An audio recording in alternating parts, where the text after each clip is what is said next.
हैं क्या कुछ पूरा मामला है, क्या पूरी घटना है, क्या कुछ खुलासा है?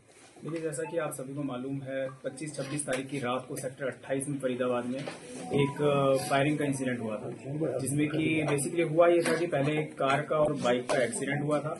और जब बाइक सवार इसका एक्सीडेंट हुआ था, उसको बचाने के लिए जो वहां पर नजदीक में कार का शोरूम था, उसके मैनेजर जो आए थे उनको बचाने के लिए, तो उनके ऊपर कार जो ड्राइवर था जिसने एक्सीडेंट किया था उसने फायरिंग की थी।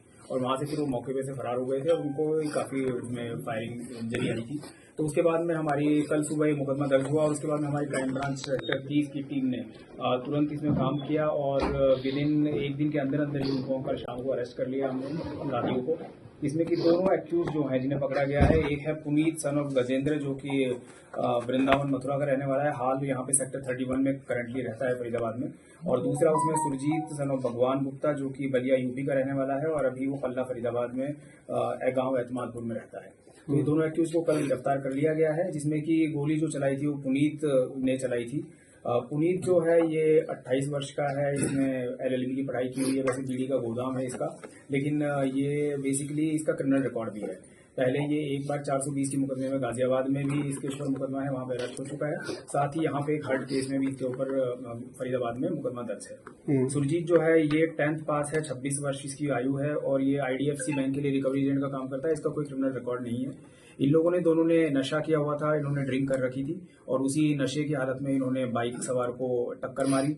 और उसके बाद में जब बाइक सवार को बचाने के लिए जैसे लोग आए तो उनसे इनकी कहासुनी हुई और कहासुनी के बाद में वो थोड़ा क्योंकि ड्रंक थे, ऑलरेडी नशे की हालत में थे, इन्होंने इनके पास में एक पिस्टल थी जिससे निकाल करके फायर किया उसको। जो पिस्टल की बात की जा रही, जो फायर किया, वो किस तरह की पिस्टल थी? क्या कोई अवैध हथियार था या फिर लाइसेंसी थी? पिस्टल लाइसेंस ही नहीं थी, अवैध हथियार था। और बाकी अभी इसको अभी गिरफ्तार किया जा रहा है, उसके बाद कोर्ट में पेश करके इसको रिमांड लिया जाएगा, उसके बाद में इसे बरामद की जाएगी पिस्टल। क्या ये लोग कोई गिरोह से कुछ संबंधित नहीं है? नहीं, कोई गिरोह से सम्मिलित नहीं है, ये बस एक ही नशे की हालत में थे, नशे की हालत में एक्सीडेंट हो गया, एक्सीडेंट के बाद में जो झड़प हुई तो झड़प के बाद में इन्होंने फायरिंग कर दी। और बाकी अभी और गहनता से पूछताछ इनका रिमांड लेकर के की जाएगी, उसमें जो भी बात सामने आएगी वो आपसे भी बताएगी। डीसी साहब, इससे पहले भी 2 ऐसे मामले आए हैं जिसमें अवैध हथियार का जिक्र जरूर आया है, तो यहाँ भी अवैध हथियार का जिक्र है, तो किस तरीके से इसमें पूछताछ रहेगी? कहाँ से हथियार आया? क्या उस परत को भी खोलने का काम करेगी पुलिस? जी बिल्कुल, पूरा हम काम करेंगे। पीछे भी हम जो भी अवैध हथियार हमें फरीदाबाद में हम बिल्कुल निरंतर रेड करते रहते हैं, अपराधियों को पकड़ते हैं, जिससे अवैध हथियार जो भी बरामद होते हैं उसमें हम बिल्कुल सोर्स तक जाते हैं कि पीछे वो कहाँ से हथियार आया, कहाँ से लेके आए हैं,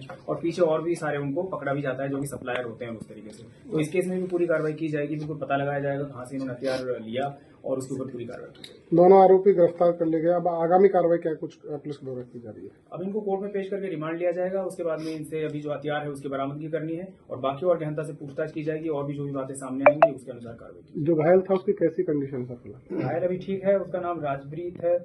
जो बाइक सवार जो एक्सीडेंट जिसका हुआ था वो राजप्रीत सन ऑफ मक्खनलाल था और जिसको गोली लगी थी वो रिंकू सन ऑफ वीरेंद्र था, तो उसकी भी हालत ठीक है अभी। और तो बीच बचाव में गोली लगी थी? वो बीच बचाव करने आए थे, उसके बाद फिर झड़प हो गई, उसके बाद में गोली लगी। Thank you. जिसको